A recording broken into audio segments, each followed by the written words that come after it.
Sedih, marah, kecewa, sakit hati, mungkin itu semua perasaan yang kamu alami ketika putus dari sebuah hubungan percintaan.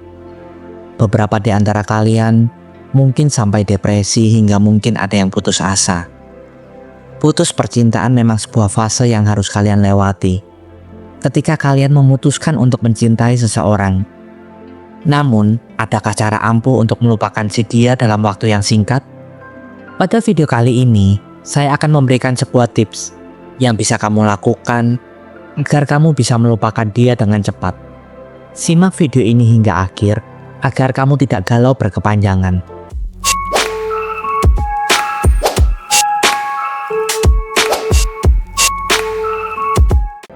Apakah kamu pernah merasa hidupmu seperti diatur oleh perasaanmu? Menaruh perasaan ke orang yang salah dan bahkan tidak menghargaimu. Rasanya pasti lelah. Kamu pasti ingin segera keluar dari perasaan yang tidak mengenakan itu. Tapi ingat, beberapa saran ini bukanlah sebuah sulap yang bisa menghilangkan perasaan seperti pesulap menghilangkan orang dalam waktu sekejap. Kamu butuh usaha dan kemauan yang keras agar bisa keluar dari perasaan ini. Pertama-tama, penting untuk disadari bahwa merasa sulit melupakan seseorang adalah hal yang sangat wajar. Terutama jika orang tersebut pernah menjadi bagian besar dalam hidupmu, atau jika kalian memiliki banyak kenangan bersamanya. Itu adalah bagian dari proses emosional yang dialami hampir semua orang. Namun, justru karena hubungan itu begitu berarti, penting untuk belajar melepaskan. Terus-menerus terjebak dalam kenangan hanya akan membuatmu semakin sulit untuk melangkah maju dan menemukan kebahagiaan baru di masa depan. Jika kamu sudah yakin mau melupakannya, kamu bisa melakukan beberapa hal ini dalam 7 hari ke depan, agar kamu bisa cepat untuk memendam perasaan itu. Di hari pertama, coba mulai dengan langkah ini. Akui perasaanmu, tapi buat batasan yang jelas terhadap aksesmu kepada dia. Kamu tidak perlu memaksakan diri untuk terlihat kuat dengan mengatakan, "Aku sudah tidak peduli sama dia." Kalau kamu masih peduli, itu hal yang sangat wajar. Namun, jangan biarkan dirimu terus-menerus menghubungi dia atau stalking media sosialnya. Ingat, hal itu seperti menyiram bensin ke api. Semakin sering kamu melihat dia, semakin sulit untuk melepaskan. Sebagai langkah awal, coba hapus atau uninstall aplikasi yang membuatmu tergoda untuk mengecek aktivitasnya. Ini bukan selamanya, hanya sampai hatimu merasa lebih tenang dan kuat. Di hari kedua, meski sulit, coba tuliskan semua alasan kenapa kamu harus melupakan dia. Kenapa harus ditulis?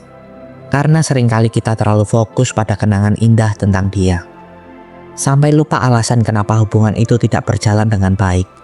Tulislah semuanya meskipun terasa menyakitkan. Contohnya, dia tidak pernah benar-benar peduli padaku. Atau, aku selalu merasa sendirian meskipun ada dia. Dengan menuliskan ini, kamu membantu dirimu melihat gambaran yang lebih jelas tentang hubungan tersebut.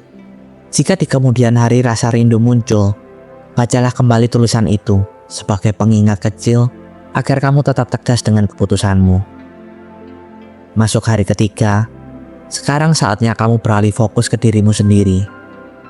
Kalau sebelumnya kamu terus-menerus memikirkan dia, mulai sekarang alihkan energimu untuk melakukan hal-hal yang membuatmu bahagia.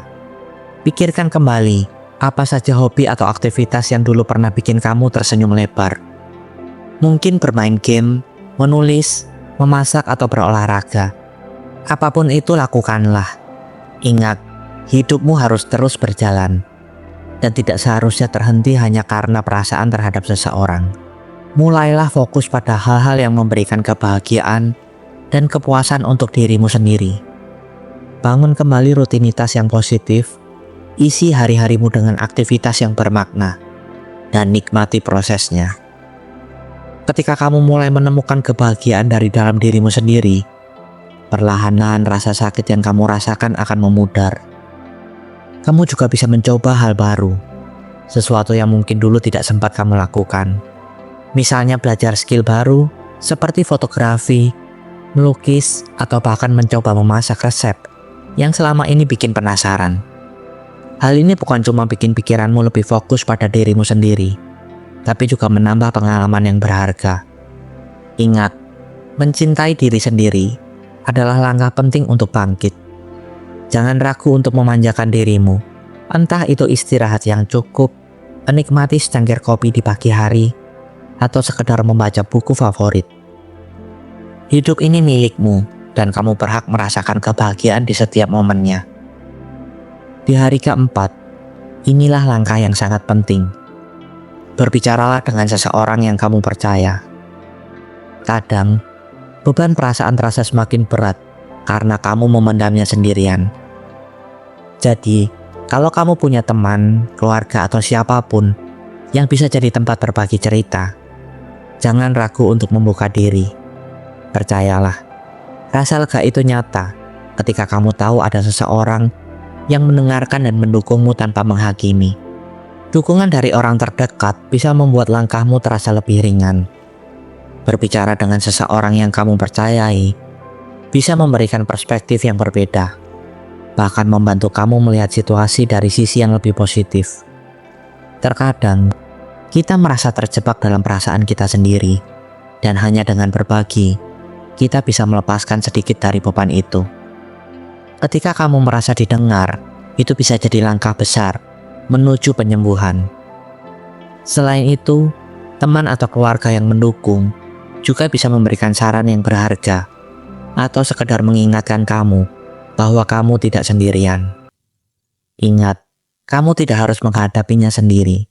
Memiliki orang yang siap mendengarkan akan membuat kamu merasa lebih kuat dan siap untuk melangkah ke hari-hari berikutnya dengan lebih baik. Jadi, jangan ragu untuk membuka hati dan berbagi perasaanmu. Di hari kelima, saatnya kamu berdamai dengan kenangan. Aku tahu ini bisa terasa sulit, tapi kamu tidak perlu memaksakan diri untuk membenci kenangan tersebut. Kenangan adalah bagian dari perjalanan hidupmu, dan meskipun itu bisa menyakitkan, kamu harus belajar melihatnya sebagai pelajaran, bukan sebagai tempat untuk kembali lagi. Ini bukan soal melupakan, tapi tentang melepaskan diri dan melangkah maju tanpa beban masa lalu yang mengikat. Berdamai dengan kenangan berarti kamu memberi ruang untuk dirimu tumbuh. Alih-alih terjebak dalam kenangan yang menyakitkan, kamu bisa mulai fokus pada pelajaran yang bisa diambil dari setiap pengalaman itu. Apa yang kamu pelajari tentang dirimu sendiri? Tentang bagaimana kamu menghadapi tantangan, atau bagaimana kamu bisa menjadi lebih kuat? Dengan menerima kenangan sebagai bagian dari perjalanan hidupmu, kamu tidak lagi merasa terjebak di masa lalu. Sebaliknya, kamu akan bisa menghargai perjalanan yang telah membentuk siapa kamu sekarang. Ingat, kamu bukan kenangan itu. Kamu lebih besar daripada itu. Dan masa depanmu masih penuh dengan kemungkinan baru. Jadi, biarkan kenangan itu tetap menjadi bagian dari cerita hidupmu. Tapi jangan biarkan itu mengendalikan jalan yang akan kamu tempuh. Di hari ke-6, cobalah untuk membayangkan masa depanmu tanpa dia. Ini bisa menjadi momen introspeksi yang sangat berarti. Pikirkan apa yang ingin kamu capai, seperti apa dirimu di masa depan, dan ingatkan dirimu mengapa kamu berhak bahagia. Melupakan seseorang bukan berarti menghapus mereka dari ingatan, tetapi lebih pada memilih untuk memprioritaskan dirimu sendiri. Ini adalah langkah untuk menyadari bahwa hidupmu berlanjut dan kebahagiaanmu tidak bergantung pada satu orang. Dengan fokus pada dirimu, kamu bisa membangun masa depan yang lebih baik dan penuh dengan potensi. Dengan membayangkan masa depan tanpa dia, kamu mulai membuka diri untuk segala hal kemungkinan baru. Ini bukan berarti kamu melupakan semua kenangan atau perasaan yang pernah ada, tapi lebih tentang memberi ruangan bagi dirimu untuk berkembang tanpa tergantung pada seseorang. Setiap langkah kecil menuju kebahagiaan dirimu sendiri adalah kemenangan. Pada akhirnya, memprioritaskan dirimu sendiri adalah cara untuk menciptakan hidup yang lebih penuh dan bermakna. Hidup yang kamu sendiri pilih, bukan yang ditentukan oleh orang lain. Di hari ke-7, Saatnya untuk melepaskan dengan tulus. Aku tahu ini bukan tentang menghitung waktu. Mungkin setelah 7 hari, perasaan itu belum sepenuhnya hilang. Tapi yang penting adalah kamu sudah mulai bergerak maju. Jangan terlalu fokus pada hilangnya perasaan itu. Tapi perhatikan perubahan kecil yang terjadi dalam dirimu setiap hari. Karena setiap langkah kecil yang kamu ambil, meskipun tampak sepele, punya makna yang besar dan berperan penting dalam proses penyembuhanmu. Melepaskan dengan tulus bukan berarti kamu harus melupakan semuanya dalam sekejap. Ini lebih tentang memberi dirimu izin untuk sembuh dan menerima kenyataan. Setiap hari kamu semakin kuat, bahkan ketika perasaan itu masih ada. Jangan terburu-buru, biarkan proses itu berjalan dengan alami. Yang terpenting, kamu sudah mulai menerima bahwa kehidupan terus berlanjut. Dan kamu harus punya kontrol atas langkah-langkah yang kamu ambil ke depan. Perubahan kecil seperti lebih bisa menikmati waktu sendiri, menemukan kebahagiaan dalam hal-hal sederhana, atau bahkan merasa lebih ringan, adalah tanda bahwa kamu sedang berkembang. Ini adalah kemajuan yang harus kamu hargai. Ingat, proses ini bukanlah perlombaan, tapi perjalanan untuk menemukan dirimu lagi dan menciptakan hidup yang lebih baik. Jadi itulah cara ampuh melupakan dia dalam 7 hari. Ingat, ini bukan soal cepat atau lambat, tapi soal niat dan usaha kamu untuk jadi lebih baik. Kamu layak bahagia, kamu layak dihargai, dan yang paling penting, kamu layak hidup tanpa rasa yang menyakitkan. Kalau kamu sudah nonton sampai di sini, itu tandanya kamu benar-benar mau berubah. Dan aku sangat bangga sama kamu. Karena kamu mau berjuang untuk kebahagiaan dirimu sendiri. Aku tahu seberapa sakitnya ditinggalkan. Tapi ingat satu hal ini, karena hal ini juga yang menguatkanku. Tuhan akan menjauhkanmu pada seseorang jika memang orang itu tidak baik untukmu. Karena dia sudah menyiapkan orang yang lebih pantas untukmu. Jangan lupa share pengalaman kamu di kolom komentar. Karena siapa tahu ceritamu bisa menginspirasi banyak orang. Sampai jumpa di video berikutnya. Dan jangan lupa, kamu itu lebih kuat dari yang kamu pikirkan. Terima kasih sudah mendengarkan video kali ini hingga akhir. Jika kalian ingin berbagi pengalaman hidup kalian, dan mungkin hanya sekedar berkeluh kesah tentang kehidupan, kalian bisa komen di bawah video ini.